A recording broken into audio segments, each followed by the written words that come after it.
Emmanuel Macron évolue dans un contexte international tendu, marqué par la radicalisation de leaders comme Benjamin Netanyahou et Donald Trump. Le président français a récemment franchi une étape importante en déclarant que la France pourrait reconnaître l'État de Palestine en juin prochain.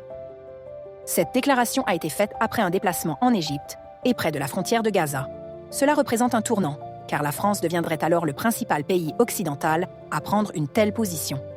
Bien que l'État de Palestine soit considéré comme virtuel, la démarche est avant tout politique et vise à refuser que les Palestiniens disparaissent. Au mois de juin prochain, la France co-organise une conférence sur la Palestine aux Nations Unies, en collaboration avec l'Arabie Saoudite. Emmanuel Macron a évoqué un potentiel mouvement de reconnaissance réciproque, incluant la reconnaissance de la Palestine par plusieurs pays, tout en espérant que des pays comme l'Arabie Saoudite, qui n'ont pas encore reconnu Israël, fassent un pas en avant.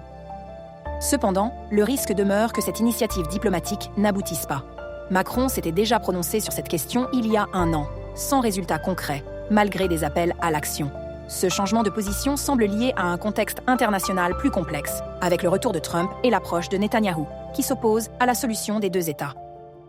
Récemment, des médias ont suggéré que Macron cherche à rebâtir la politique arabe de la France.